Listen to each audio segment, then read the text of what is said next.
지난주에 설교를 들으신 분 알겠지만 여러분 예수 믿는 자와 예수 믿지 않는 자의 기준이 뭐라고 말씀을 드렸습니까? 단순히 교회를 얼마나 자주 참석하고 예배에 얼마나 잘 참석하느냐가 기준이 아니라고 말씀을 드렸습니다. 베드로전서 2장에 보면 사도 베드로는 예수를 믿는 자와 믿지 않는 자의 기준을 이렇게 이야기를 했다고 말씀을 드렸죠. 제가 읽어드립니다. 7절인데요. 그러므로 믿는 너에게 예수는 보배이나 믿지 아니하는 자에게는 그 예수는 건축자들이 버린 돌과 같이 버려지게 될 거다. 이렇게 말씀을 하셨습니다. 믿느냐 믿지 않느냐의 기준은 예수를 어떻게 여기느냐에 따라 달라진다라고 말씀을 하는 것이죠. 믿는 너희는 예수를 보배처럼 여기게 될 것이고 믿지 않는 자들은 예수를 믿는다고 하면서도 그 예수에 대해서 건축자들이 자기가 건축할 때 마치 쓸모없어서 버려지게 되는 돌처럼 가치 없게 여기게 될 것이다 라고 이렇게 이야기를 했습니다. 여러분 우리가 좀 전에 찬송가 94장을 불렀죠. 이 찬송은 너무나도 유명한 찬송으로서 교회 다니는 성도들에게 사랑을 받는 곡입니다. 근데 그 가사를 여러분 생각해 보면서 찬송을 불러본 적 있나요? 가사에 보면 이런 가사가 기록되어 있죠. 주 예수보다도 귀한 것은 없네. 이 세상 부귀와 바꿀 수 없네. 영죽은 내 대신 돌아가신 그 놀라운 사랑 잊지 못해. 세상 즐거움 다 버리고 세상 자랑 다 버렸네. 주 예수보다 더 귀한 것은 없네. 예수밖에 없네. 라고 이렇게 가사가 쓰여 있습니다. 여러분도 그렇나요? 예수보다 귀한 것이 점점 가면 갈수록 없어지는 것이 맞습니까? 이게 성도의 신앙생활인 거예요. 여러분들이 진짜 예수를 믿는 사람이라면 복음을 알게 될 것이고 그 복음을 통해서 여러분들이 믿는 예수 그리스도와 그가 십자가에서 행하신 일이 얼마나 놀랍고 영광스러운 일인지를 여러분들이 조금씩 깨달아가게 되므로 그 일을 행하신 예수 그리스도를 이 세상의 어떤 것과 견주어서도 비교할 수 없는 분으로 여기게 될 겁니다. 그래서 옛날에 존 스토스 목사님이 쓰신 책이 있는데요. 그 책 제목이 저는 기억이 남아요. 비교할 수 없는 그리스도라는 책 제목이었습니다. 여러분들에게 예수 그리스도는 이 세상의 무엇과 견주어도 정말 비교할 수 없는 분이 맞나요?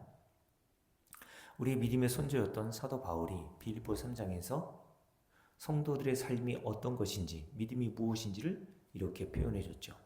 이전에 가치 있게 여겼던 모든 유익하게 생각했던 것들을 예수 그리스도를 아는 것 때문에 성도는 예수를 안다고 얘기하죠. 예수 그리스도를 믿는 게 예수를 아는 겁니다. 알지도 못하는데 어떻게 믿어요? 여러분들이 성경에 기록되어 있는 예수가 누구인지를 알고 그 예수가 십자가에서 행하신 일을 아는 게 믿는 거거든요. 그러니까 아는 것과 믿는 거는 동요라고 보시면 돼요. 사도 바울은 예수를 몰랐을 때 어떻게 했습니까? 예수를 건축자들이 버린 돌처럼 가치 없는 것으로 여겼습니다. 근데 계시에 의해서 예수 그리스도가 누구시며 그가 왜 십자가에 죽으셨을 밖에 없었는지를 깨닫고 그리고 자신은 의인이라고 여겼는데 하나님의 말씀의 빛으로 말미암아 죄인 중에 괴수라는 사실을 깨닫고 그런 죄인 중에 괴수를 위해서 주님께서 십자가에서 행하신 그 놀라운 사랑과 은혜를 알게 되니까 사도 바울이 어떻게 얘기합니까? 그 이전에 그렇게 가치 있게 여겼던 할례, 율법 지킴, 히브리인으로 태어난 것, 이 모든 것들을 다 해로 여긴다고 했어요. 그리고 더 나아가서 그렇게 가치 있게 여겼던 모든 것들이 예수 그리스도를 아는 것을 통해서 다 배설물처럼 여기게 되었다라고 이렇게 이야기를 했단 말입니다. 여러분 성도는 바로 이 세상의 것들, 가치 있게 여겼던 것들이 예수 그리스도를 알면 알아갈수록 점점 가치 없는 것으로 여겨지게 되고 예수 그리스도는 점점 가치 있는 분으로 깨달아가는 것이 성도의 신앙 생활이란 말입니다. 그래서 성도들은 매일 94장과 같은 이 노래를 고백하며 찬송하게 되는 거죠. 주 예수보다도 귀한 것은 없습니다. 예수 그리스도와 이 세상의 어떤 것도 견줄 수 있는 것이 없습니다. 라고 이렇게 이야기를 하고 고백하는 자들이 성도란 말입니다. 사람은 자기가 가치 있는 것에 대해서는 그걸 지키려고 합니다. 그러니까 제가 여러분께 가끔 말씀드리잖아요. 누구 핑계, 남편 핑계, 자식 핑계 막 얘기하지만 사람은 자기가 가치 여기는 것은요 반드시 지키려고 한다니까요. 저 사람이 그것을 뺏어가지 못하도록 내가 그것을 지키고 싶어 해요. 얼마 전에 어떤 목사님과 이런저런 이야기를 나누시다가 나이가 들면 이제 이빨이 약해가지고 이제 금이빨로 이렇게 씌우는 경우들이 있잖아요. 근데 목사님이 그 씌우는 금이 벗겨지면서 밥을 먹다가 그게 이제 음식물과 함께 배로 들어갔나 봐요. 요즘 그 값이 얼마나 비쌉니까? 그렇죠? 여러분들이라면 어떻게 하시겠어요? 재원 선생님 어떻게 하시겠습니까? 이렇게 아궁야궁 씹다가 금이빨이 쑥 넘어갔어요, 배로. 재원 선생님 어떻게 하시겠어요? 어떻게 하시겠습니까? 화장실에서 변을 보고 그 변에서 금리빨을 찾습니까? 안 찾습니까? 빨리 얘기해 보세요. 박근혜 선생 어떻게 하실 것 같아요? 찾습니까? 안 찾습니까? 금 한 돈이에요. 금 한 돈이 요즘 100만 원씩 한단 말입니다. 제 만순 권사님 어떻게 하시겠어요? 에따 모르겠다. 할 수 없지 뭐 하고 그냥 변기에 화장실에 가가지고 볼일 보고 그냥 확 내려버립니까? 벌써 상상을 하시는 거죠, 그죠? 박근혜 선생 어떻게 하시겠어요? 이하 동문, 그죠? 저라고 별 수 있겠습니까? 저도 마찬가지죠. 만약에 금 한 돈으로 씌워놓은 이빨을 이렇게 씹다가 배로 넘어가서 이렇게 찾아야 되면 그게 100만 원 가치가 있다고 생각해 보세요. 그 한 5만 원 정도면 그냥 저는 물을 내려버리고 없는 셈 칠 것 같아요. 근데 100만 원이라니까 한 돈에 거의 100만 원 돈이 가깝잖아요. 연대에서나 다 그 금을 찾으려고 그 똥덩어리에서 막 헤집어가지고 그리고 금을 찾으면 어떻게 할까요, 여러분? 제가 다시 물어볼게요. 드디어 배설물에서 금을 찾았어 잃어버렸던 기뻐요, 안 기뻐요? 여러분, 사람은 자기가 가치 있는 것을 그렇게 여긴단 말입니다. 여러분, 예수 그리스도를 그 정도로 여기고 있어요? 예수 그리스도는 다른 것 어떤 것과도 비교할 수 없다고 여러분들 고백하시고 아멘 하셨잖아요.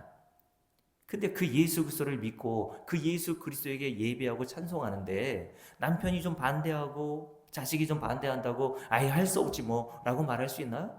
저는 없다고 봅니다. 저는 우리 교회에 나왔다가 안 나오시는 분 뭐라고 하는 게 아니라 원래부터 우리 교회 다니셨던 원주민들이 있었잖아요. 그분들 중에 권사인데도 불구하고 못 나오시는 분이 계시요. 저는 그분을 생각하면서 그런 생각이 들어요. 정말 그분이 교회를 열심히 다니긴 했지만 정말 예수를 아는 자였나? 정말 여러분들이 교회를 다니면서 복음을 알고 복음을 통해서 예수 그리스도와 십자가의 은혜가 진짜 무엇인지를 안다면 남편의 반대가 뭐가 그렇게 무섭습니까? 아무것도 무서울 게 없는 거예요, 여러분.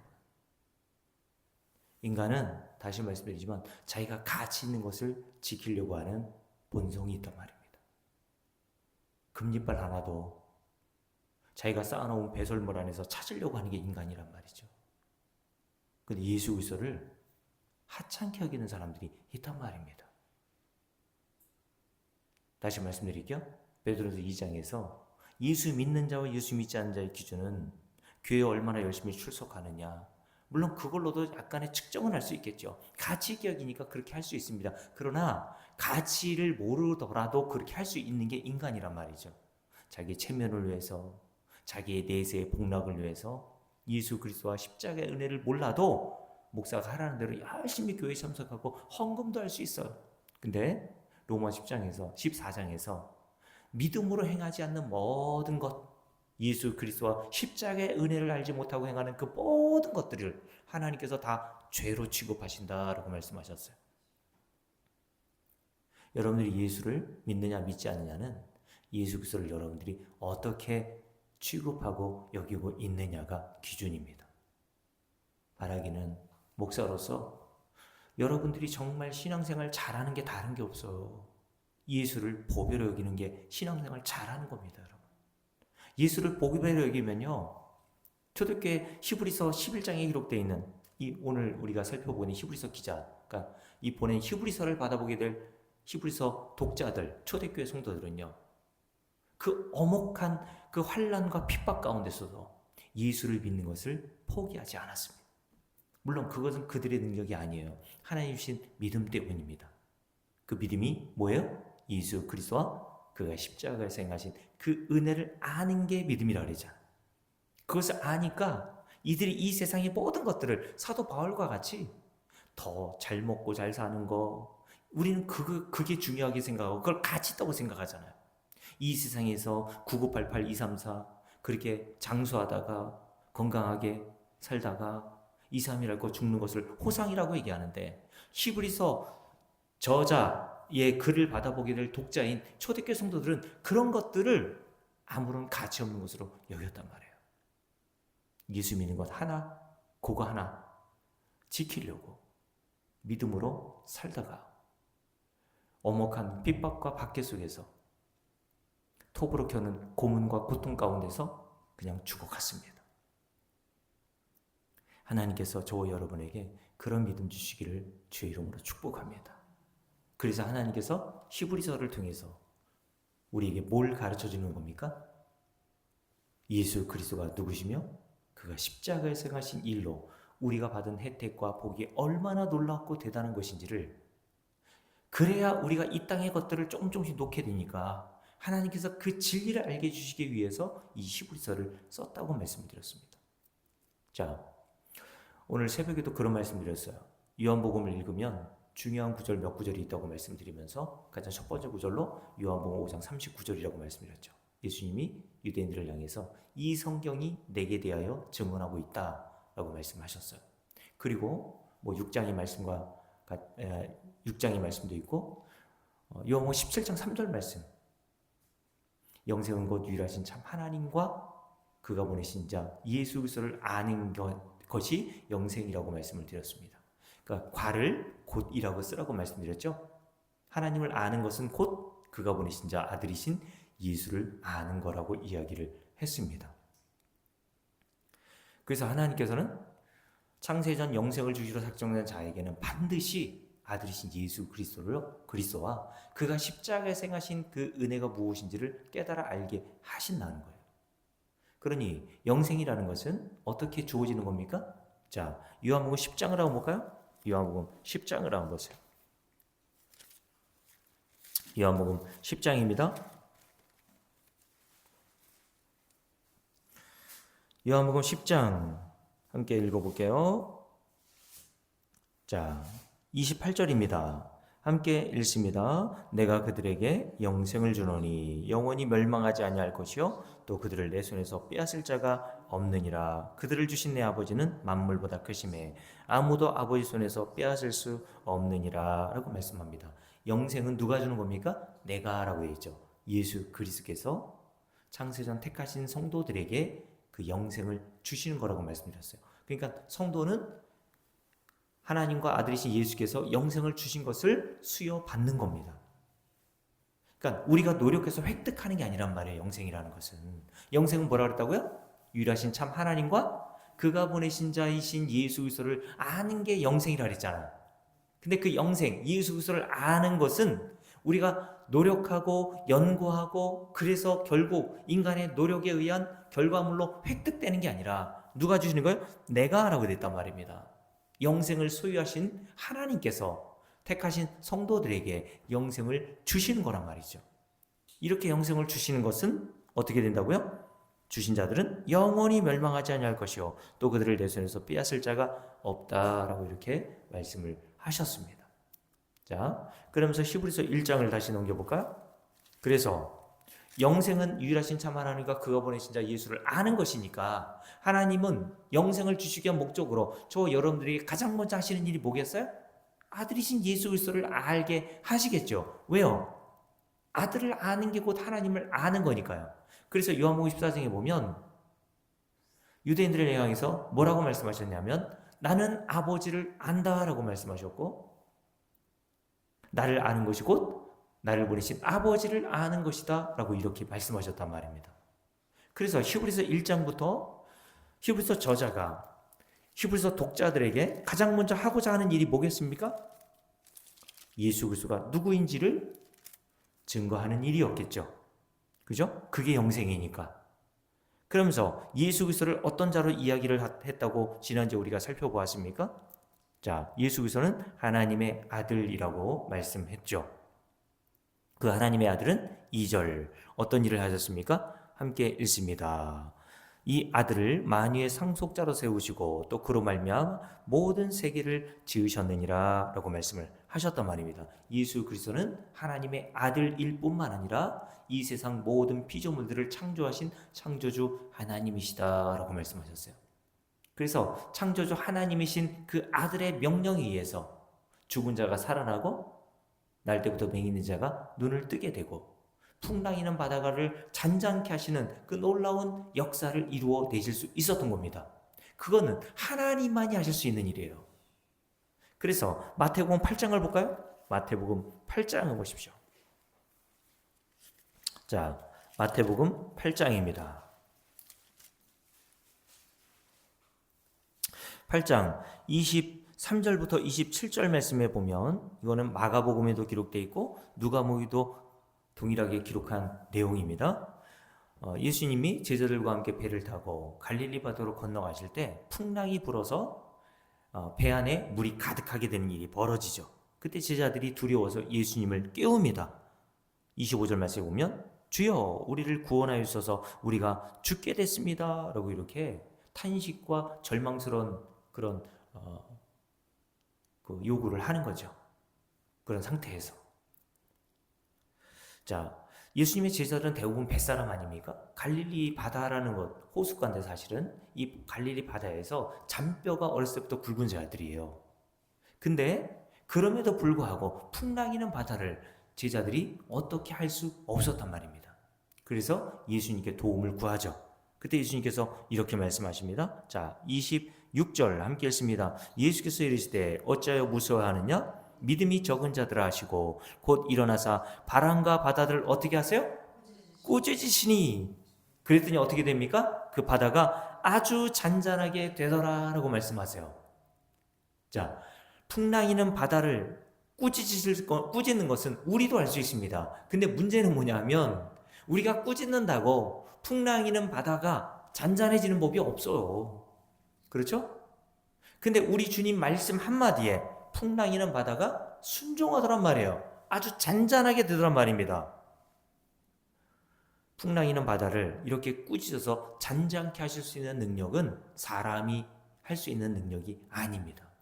천지를 창조하신 하나님의 아들, 이 세상 모든 만물의 주인이신 하나님만이 하실 수 있는 일이란 말이에요. 그래서 제자들이 이것을 보고 깜짝 놀라죠.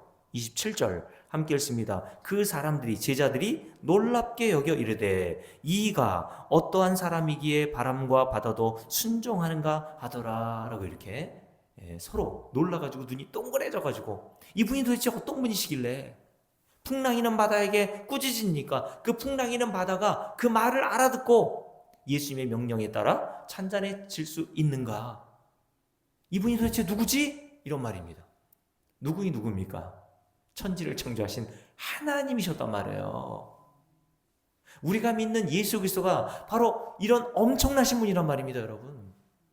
저와 여러분의 인생을 주관하고 계신 분이 하나님이신데 그 하나님이시란 분이 이렇게 엄청난 분이시란 말이에요. 그래서 다시 히브리서 1장을 볼게요. 히브리서 기자는 히브리서 1장에서 예수 그리스도를 가리켜서 천지 만물을 창조하신 창조주 하나님이시라고 이야기하면서 예수를 무엇과 비교합니까? 4절 말씀. 우리가 지난주에 살펴봤는데 다시 한번 함께 살펴봅니다. 함께 읽을게요. 그가 천사와 비교할 수 있어요? 비교할 수 없다. 어떤 분이세요? 천사보다 조금 뛰어나신 분도 아니고 훨씬 뛰어나신 분이다 라고 말씀하세요. 그들보다 더욱 아름다운 이름으로 기업으로 얻으심이니 하나님께서 어느 때의 천사 중에 누구에게 너는 내 아들이라 오늘 내가 너를 낳았다 하셨으며 또다시 나는 그에게 아버지가 되고 그는 내게 아들이리라 하신 적이 있느냐? 없단 말입니다.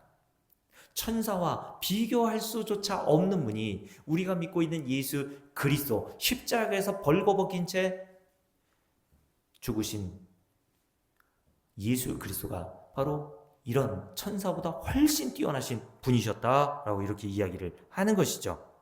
그러면서 예수 그리스도는 어떤 분이라고 이야기하냐면 8절 말씀 보십시오. 함께 6절입니다. 함께 읽습니다. 또 그가 마다들을 이끌어 세상에 다시 들어오게 하실 때, 여기서 마다들은 예수 그리스도를 얘기하는 거예요. 로마서 8장에서도 사도 바울은 예수 그리스도를 마다들이라고 표현했습니다.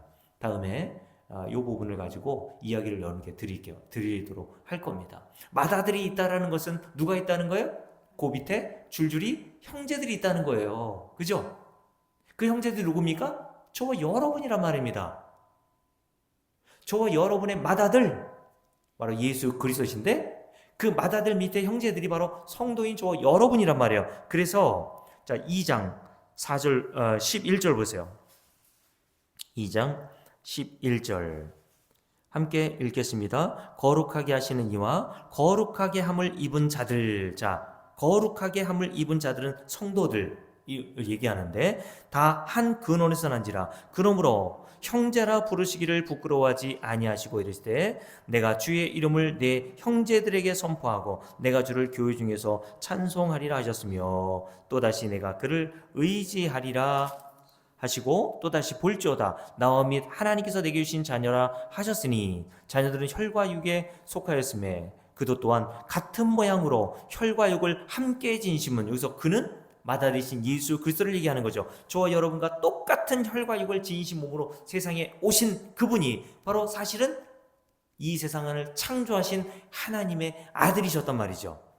근데 그 하나님의 아들이 저와 여러분, 형제들인 저와 여러분을 구원하시기 위한 목적으로 마다들이 되어 세상에 오셔서 저와 여러분을 대표해서 십자가에 우리를 대표해서 희생하심으로 형제들을 다 살려내셨다라고 이야기를 하는 겁니다. 자, 다시 1장을 볼게요.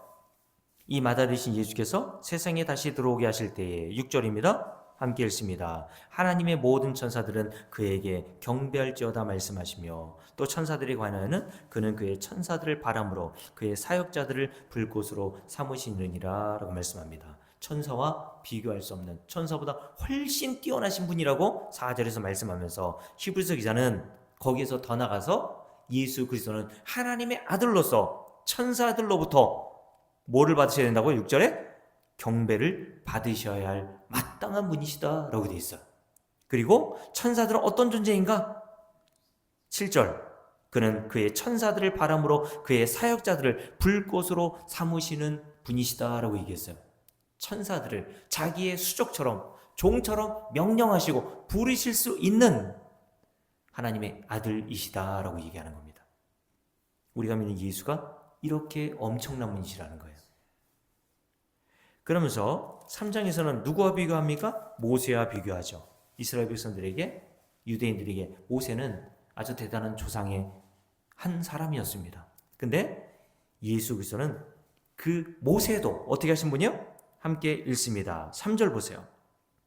함께 읽을게요. 그는 모세보다 더욱 영광을 받을 만한 것이 마치, 자, 그는 누굴까요? 예수 그리스도를 여기서도 얘기하는 거예요. 그는 너희들이 그렇게 존경하고 그렇게 대단하다고 본받을 만한 조상이라고 여기는 그 모세보다 훨씬 영광을 받을 만한 분이시다 라고 얘기합니다. 왜요?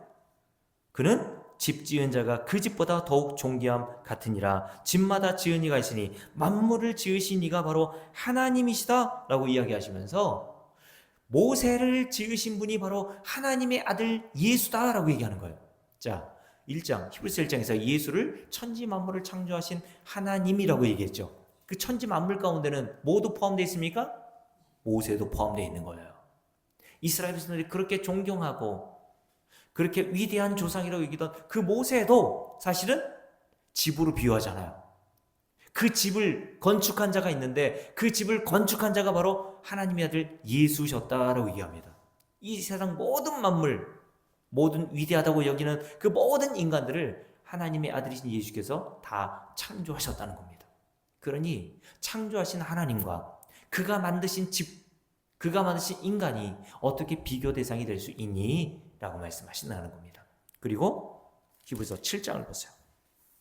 히브리서 7장 여기서는 아브라함과 비교하죠.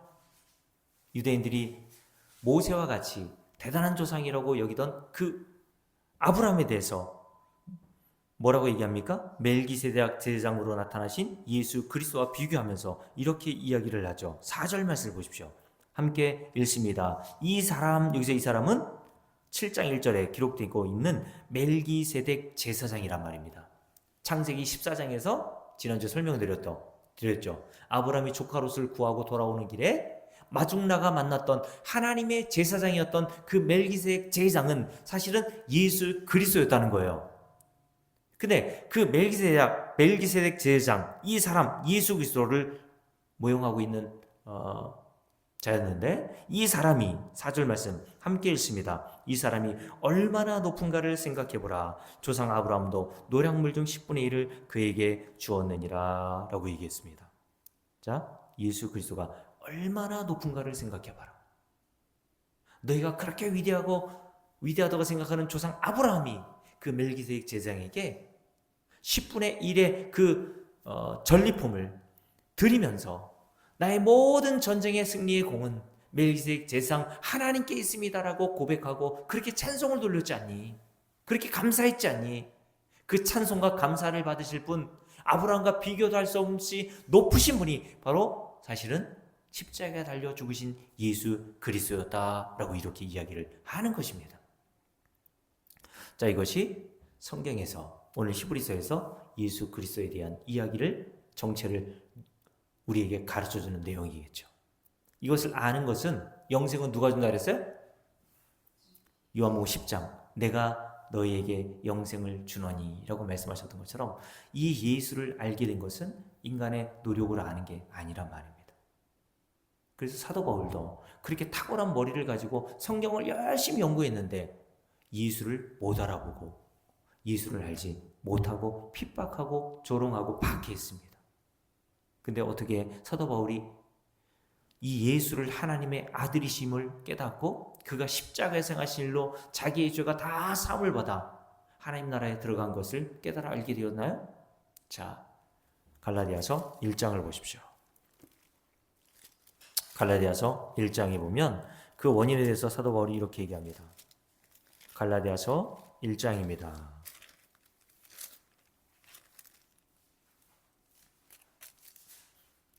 갈라디아서 1장 11절부터 쭉 읽습니다. 형제들아, 내가 너에게 알게 하노니 내가 전한 복음은 사람의 뜻을 따라 든 것이 아니니라. 이는 내가 사람에게서 받은 것도 아니요 배운 것도 아니요 어떻게? 오직 예수 그리스도의 계시로 말미암은 것이다 라고 이렇게 얘기했습니다. 나는 이 복음은 뭐라 했습니까? 예수 그리스도와 그가 행하신 일을 아는 게 복음을 아는 거예요. 근데 이 복음은 자기가 노력해서 누군가로부터 배워서 알게 된 것이 아니라 어떻게 알게 되었다고요? 오직 예수 그리스도의 계시로 말미암아서 알게 되었다라고 되어 있습니다. 계시는 뭡니까? 인간의 지식과 지혜로는 알 수 없어서 신이 직접 개입하여 알게 해주는 게 계시란 말입니다. 사도 바울이 그런 계시의 사건으로 예수 그리스도의 실체가 누구인지를, 십자가가 의미하고 있는 바가 무엇인지를 드디어 깨달아 알게 되었다는 겁니다. 그래서 사도 바울은 모든 것을 다 뭐라고 얘기합니까? 은혜라고 표현한 겁니다. 왜요? 자기가 알고 싶어서 노력해서 얻게 된 것이 아니라, 획득한 것이 아니라 하나님의 직접적인 계시의 사건, 자기가 원하지도 않았는데 사도행전 9장에 보면 다메섹으로 예수 믿는 자들을 사로잡아 예루살렘에 끌고 가서 결박하려고 하던 사도 바울에게 우리 주님께서 나타나시죠. 사도 바울이 주님을 알기를 원했습니까? 원하지도 않았어요. 오히려 예수님을 박해했던 자였습니다. 근데 그런 사도 바울에게 주님이 나타나셔서 자기가 어떤 자인지를, 십자가의 의미가 무엇인지를, 성경이 뭘 얘기하고 있는지를 계시로 알려주시더란 말입니다. 그래서 저와 여러분이 구원받은 것은 우리가 원해서 된 것이 아니에요. 하나님이 창세전 계획과 언약에 의해서 하나님이 일방적으로 저와 여러분에게 복음을 알게 하신 겁니다. 자, 여기뿐만 아니라 에베소 3장도 볼까요? 에베소 3장 한번 보십시오.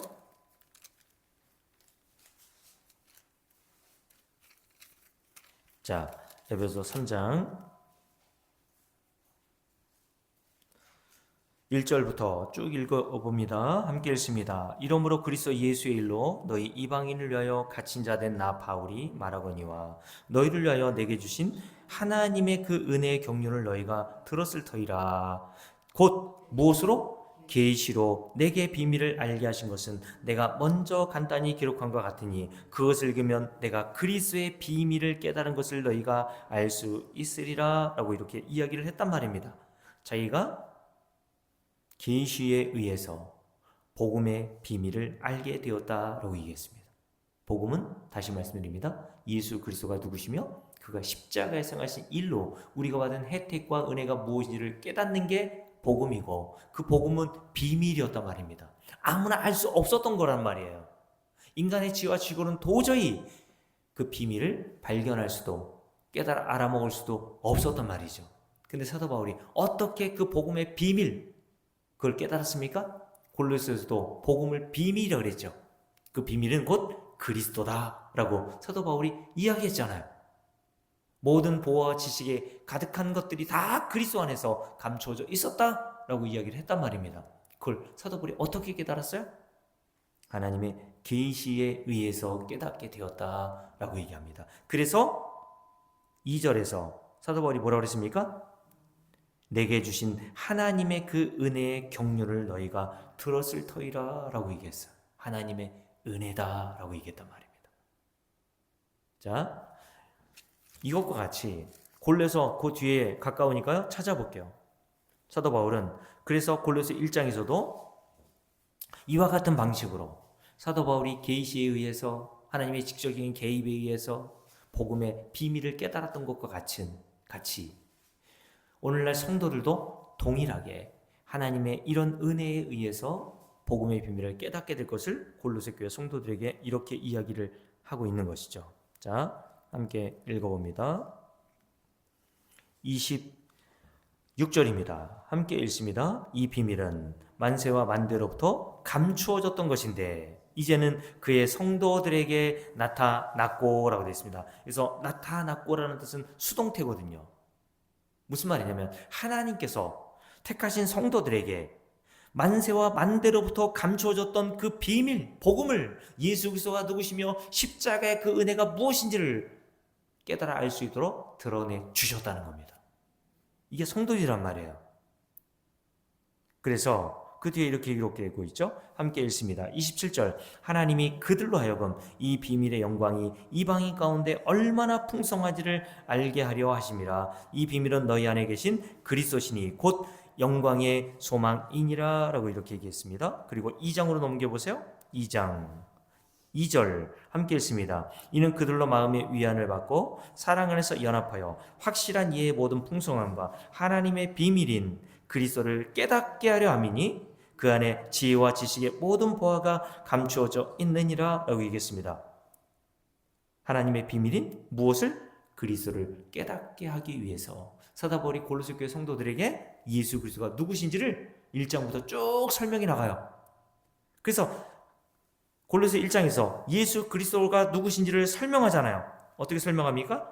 함께 읽습니다. 15절 1장 15절입니다. 함께 읽을게요. 그는 예수를 말합니다. 보이지 아니하는 하나님의 형상이시요 모든 피조물보다 먼저 나신 이시요 만물이 그에게서 창조되되 하늘과 땅에서 보이는 것들과 보이지 않는 것들과 혹은 왕권들이나 주권들이나 통치자들이나 권세들이나 만물이 다 그로 말미암고 그를 위하여 창조되었다라고 이야기합니다. 그리고 18절 말씀 보세요. 그는 몸인 교회의 머리가 되신다. 그가 근본이시요 죽은 자들 가운데서 먼저 나신 이시니 이는 친히 만물의 으뜸이 되려 하려 하십니다 라고 이야기를 하신단 말이죠. 그러면서 이런 예수가 육체로 세상에 오신 목적과 이유 그리고 십자가에 달려 죽으신 이유에 대해서 이렇게 이야기합니다. 자, 19절 쭉 읽습니다. 아버지께서는 모든 충만으로 예수 안에 거하게 하시고 그의 십자가의 피로 어떻게 하시사? 화평을 이루사. 누가 누구를? 하나님과 인간을 그의 십자가의 피에 의해서 화평하게 하셨대요. 그럼 화평하기 전에는 어떤 사이였단 말입니까? 원수 관계였단 말입니다. 그래서 그 뒤에 보면 이렇게 기록되어 있죠. 자, 쭉 읽어볼게요. 함께 읽습니다. 그의 십자가의 피로 화평을 이루사 만물 곧 땅에 있는 것이나 하늘에 있는 것들이 그로 말미암아 자기와 화목되기를 기뻐하심이라. 전에 악한 행실로 멀리 떠나 마음으로 원수되었던 너희를 이제는 그의 육체의 죽으심으로 말미암아 화목하게 하사 너희를 어떻게 하셨어요? 거룩하고 흠없고 책망할 것이 없는 자로 그 앞에 세우고자 하셨다. 만일 너희가 믿음에 거하고 터 위에 굳게 서서 너희 들은 바 복음의 소망에서 흔들리지 아니하면 그러하리라. 이 복음은 천하 만민에게 전파된 바요 나 바울은 이 복음의 일꾼이 되었노라 라고 되어 있어요. 복음의 일꾼이 되어서 사도 바울이 골로새 교회 성도들에게 한 일이 뭡니까? 그 뒤에 쭉 이야기를 하잖아요. 뭘 얘기합니까? 28절부터 쭉 읽습니다. 함께 읽을게요. 우리가 그를 전파하는 일이었단 말입니다. 사도 바울이 복음의 일꾼이 되어서 한 일이 뭐예요? 예수 그리스도를 전파하는 일이었어요. 복음을 전파하는 일이었단 말입니다. 그러면서 이렇게 얘기하죠. 각 사람을 권하고 모든 지혜로 각 사람을 가르치면 각 사람을 그리스도 안에서 완전한 자로 세우려 함이니 이를 위하여 나도 내 속에서 능력으로 역사하시는 이의 역사를 따라 힘을 다하여 수고하노라. 내가 너희와 라오디게아에 있는 자들과 물은 내 육신의 얼굴을 보지 못한 자들을 위하여 얼마나 힘쓰는지를 너희가 알기를 원한다 라고 이렇게 이야기를 한단 말입니다. 하나님께서 성령을 통해서 사도 바울에게 열심을 내고 수고하게 하신 일이 뭐예요? 예수 그리스도의 십자가의 복음을 증거하는 일이었어요. 예수 그리스도가 누구시고 1장 예수 그리스도가 십자가를 지심으로 말미암아 하나님과 우리와 관계를 원수되었던 관계를 화목하게 하심으로 우리가 하나님 나라에 들어갈 수 있는 자격과 조건을 얻게 하시게 하셨다라고 이렇게 이야기를 하는 겁니다.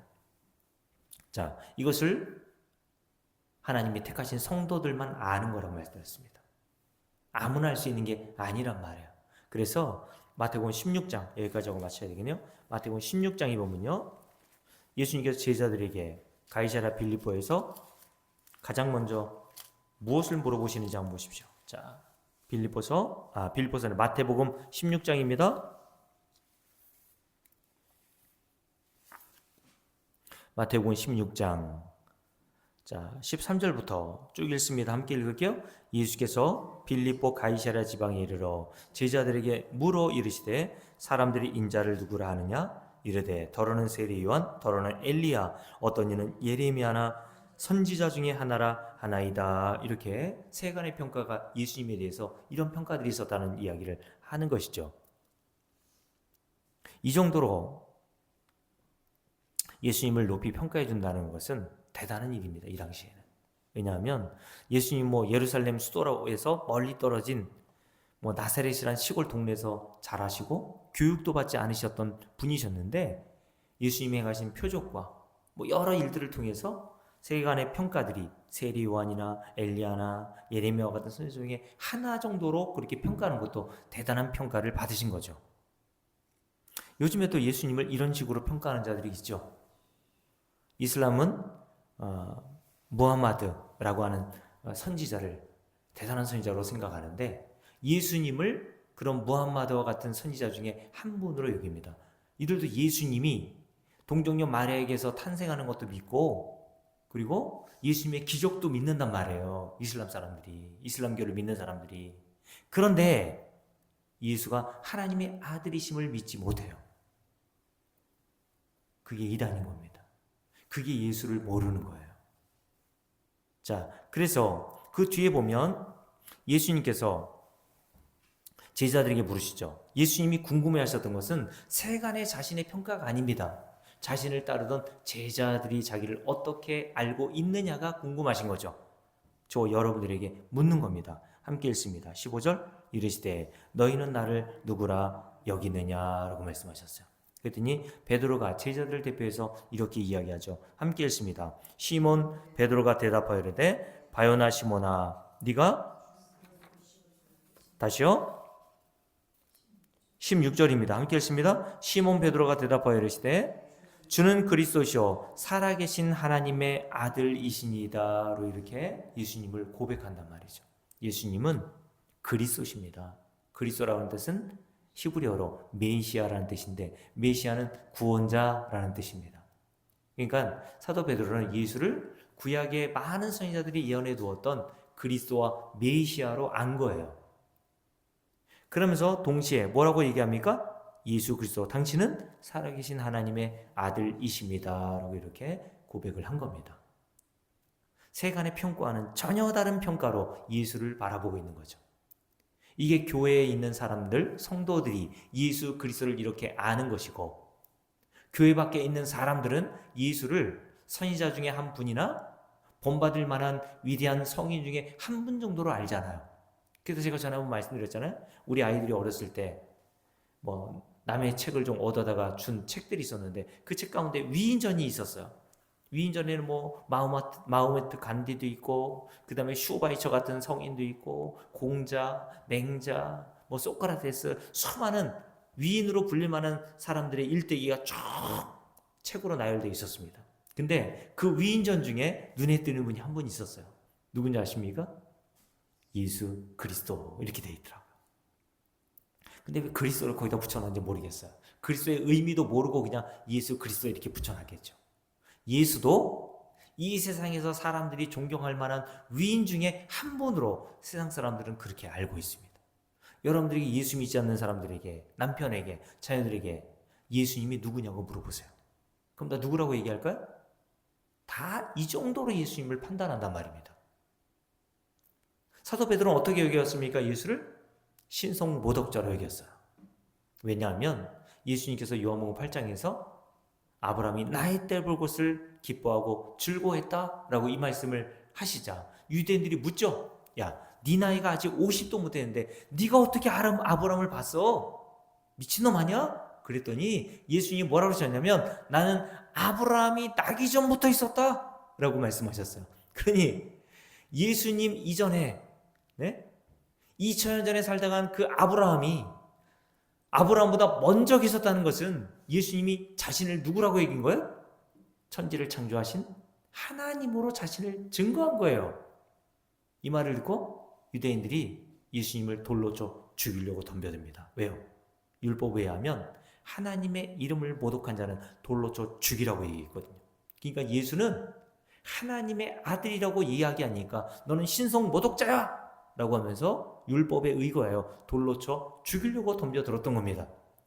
그러니 여러분, 예수님은 둘 중에 하나일 거 아니에요. 미친놈이거나 진짜 하나님이시거나. 다시요. 예수님은 이 세상에 여러 평가들이 있고 교회에 앉아있는 저와 여러분들이 판단하는 바가 있죠. 그렇다면 예수님은 둘 중에 하나일 거 아닙니까? 둘 다 진리는 없을 테니까. 예수님은 귀신 들렸거나, 예수님 당시에 예수님을 귀신 들렸다, 미쳤다, 신성 모독자다, 이런 평가들이 있었단 말이죠. 미쳤거나, 귀신 들렸거나, 혹은 진짜 하나님의 아들이시거나. 여러분들은 예수를 어떤 분으로 여기고 있나요? 사도 베드로는 예수가 누구인지를 알았습니다. 이게 성도란 말입니다. 영생은 뭐라 그랬어요? 그가 보내신 자 아들 예수를 아는 거라 그랬잖아. 그래서 하나님께서는 창세전부터 택하신 성도들에게 영생을 주시기 위한 목적으로 예수가 이런 분이심을 깨달아 알게 하신단 말입니다. 그래서 그 뒤에 뭐라고 되어 있나요? 함께 읽어봅니다. 이런 고백을 사도 베드로가 하자 예수님께서 이렇게 얘기하시죠. 함께 읽습니다. 17절입니다. 예수께서 대답하여 이르시되 바요나 시몬아 네가 복이 있도다. 이를 내게 알게 하니는 혈육이 아니요 하늘에 계신 내 아버지시다 라고 말씀하세요. 여러분, 예수님께서 베드로에게 뭐라고 하셨다고요? 바요나 시몬아 네가 진짜 복이 있다. 뭐가 복인 거예요? 요걸 아는 게 복이라고 그랬잖아요. 그 뒤에 이를 내게 알게 한 이는 이라고 되어 있으니까 예수가 누구인지를 아는 게 복이라고 말씀한단 말이에요. 왜요? 예수를 아는 게 영생이잖아요. 근데 이것을 우리가 아는 것은, 그리고 오늘 베드로가 이렇게 알게 된 것은 베드로의 탁월한 지혜와 능력과 지식 때문이 아니라 우리 주님께서 뭐라고 하신다고요? 이를 내게 알게 한 것은 혈육이 아니요 네 능력이 아니라는 거예요. 하늘에 계신 내 아버지 덕분이다 라고 말씀하신 겁니다. 예수를 이렇게 아는 것은 인간으로서는 도저히 불가능하단 말입니다. 예수는 그리스도시요 하나님의 아들이십니다. 근데 그 하나님의 아들이 어떻게 하셨어요? 벌거벗기 채 십자가에 매달아 죽임을 당하신 거예요. 이 세상에 한 일이 바로 그겁니다, 여러분. 그러니 이 세상은 어떻게 돼야 합니까? 천사보다 훨씬 뛰어나시고 아브라함과 모세와도 비교할 수 없으시고 하나님으로부터 내 사랑하는 자들이여 기뻐하는 자라고 하는 그런 음성을 들었던 우리 주님을 이 세상에 오셨더니 이 세상 모든 사람들이 다 합세하여서 예수를 십자가에 못 박아 살인해 버리더라는 거예요. 그러면 하나님은 이 세상을 다 어떻게 만들어 놓으셔야 돼요? 다 진멸해도 할 말이 없습니다. 그게 바로 저와 여러분이라는 거예요. 하나님의 진멸받아도 할 말이 없는 자임을 성도들은 아는 겁니다. 근데 저와 여러분이 어떻게 구원받았나요? 하나님의 은혜와 긍휼 때문인 거죠. 그걸 아는 게 영생을 얻게 된 겁니다. 그런 자를 이미 예수 그리스도 자기 아들을 십자가에 내어 걸어 죽일 것을 아심에도 불구하고 세상에 저와 여러분을 위해서 예수를 보내신 것은 그런 저와 여러분을, 죄인 중에 괴수인 저와 여러분을 영생을 주시기 위한 목적으로 자기 아들까지 십자가에 내어 놓으셨다는 겁니다. 사랑하는 성도 여러분, 이런 예수를 어떻게 세상의 어떤 것과 비교할 수 있겠습니까? 여러분들이 진짜 여러분의 신세, 처지, 영원한 형벌, 지옥 형벌이 얼마나 무시무시하고 엄중한 것인가를 성경을 통해서 정말 여러분들이 믿는다면 그것으로부터 구원해내신 그 예수를 어떻게 보배로 여기지 않을 수가 있어요. 성도는 점점 가면 갈수록 우리가 얻은 이 놀라운 예수 그리스도를 통한 은혜를 통해서 그 하나님과 아들이신 예수 그리스도를 찬송하며 감사하며 사는 자들입니다. 주 예수보다도 귀한 분은 세상에 없습니다. 이것을 알아가는 저와 여러분 되시기를 주의 이름으로 축복합니다.